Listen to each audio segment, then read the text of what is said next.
Welcome back to State of the Nation tonight with me, Matt Goodwin, right here on GB News. Now, in Britain, we're very keen on comparing ourselves to our cousins in America or to our cuddly Scandinavian neighbours.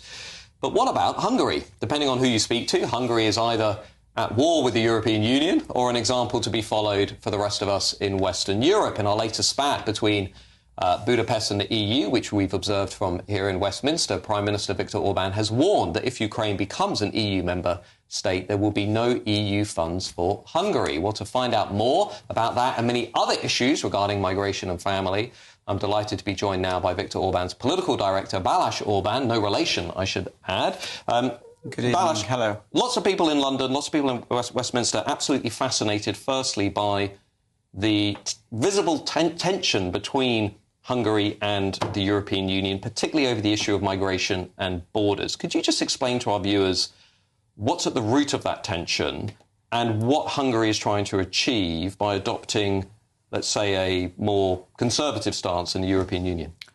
Good evening. The problem is, I think, very simple. The European Union many times operates as a liberal empire, wants to impose its views on the member states. And this is not how things should be done. We Hungarians, we don't think that we know the answers to all questions, but we firmly believe in nation states and we don't want mass immigration. So we have a policy which is working how to keep illegal migrants out. We have zero illegal migrants in the country. And we don't want other countries to follow our approach. We understand there are different views, but we will not accept that the European Union wants to impose its open border policy on us. And what is happening now is that we have to pay €1 million fine per day because we don't let the migrants in, and we are, as they call, we are violating EU law. I think this is unacceptable. Some of our mutual friends are saying that it's the best investment you can have because integrating those illegal migrants would cost even more. But, you know, this is not the type of business you are waiting for. So just to be clear, the European Union is fining Hungary €1 million every day for refusing to go along with its migration policy, which I think will be of interest to Brits who, of course, voted to leave the European Union because they felt that the European Union was not really open to compromise. Since you left, the European Union became harder. Has become a more tougher, authoritarian organisation, you might say. Unfortunately, yes. They are creating crises and they grab more power to try to solve it, which ends up in a disaster. And does that tension extend to the war in Ukraine?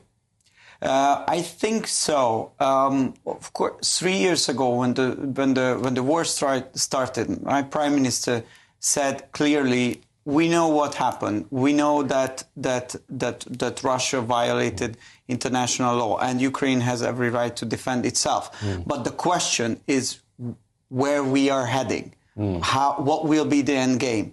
And he was saying that it's obvious that there will be no solution on the battleground. So the sooner we get back to the diplomatic track, it could be better for Ukraine and definitely better for Europe.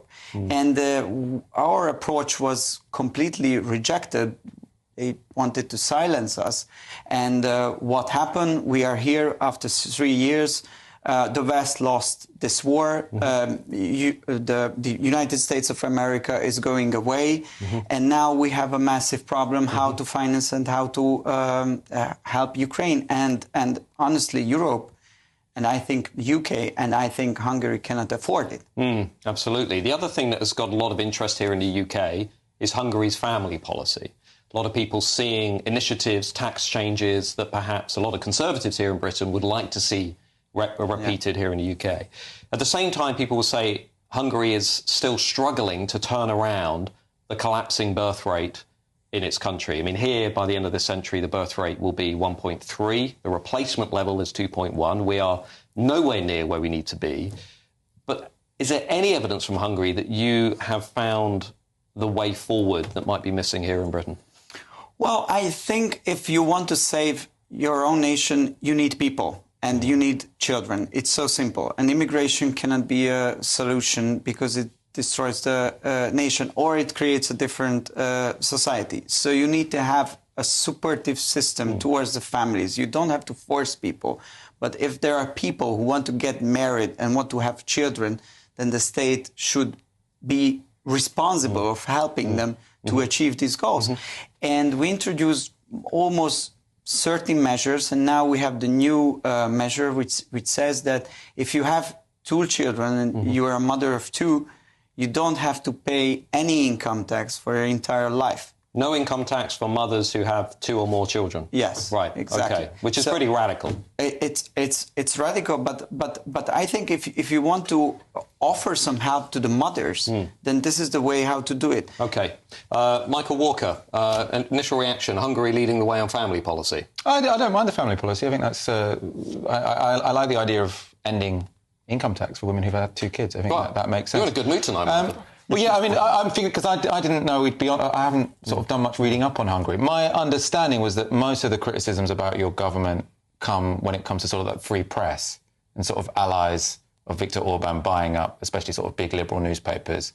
And so that there are many people on the liberal side of politics who think that their voices have been suppressed in Hungary via those means, by sort of buying up opposition media established. As I said, they're not experts. Give right of reply. But isn't it the same criticism which are going against Trump and Farage and all these right-wing people? So this is exactly what is done by the liberals in every case, that they try to portray conservative governments as autocrats. But you did buy up the newspapers, right? Or his friends did buy up those liberal newspapers. I would say if you come to Hungary and follow the press and follow the public debate, I think it's more open than here in the UK or other Western European countries, because you can say freely what you want. If you have a conservative view, they will not go against you. If you have a liberal view, you can also say it. They will not go against you.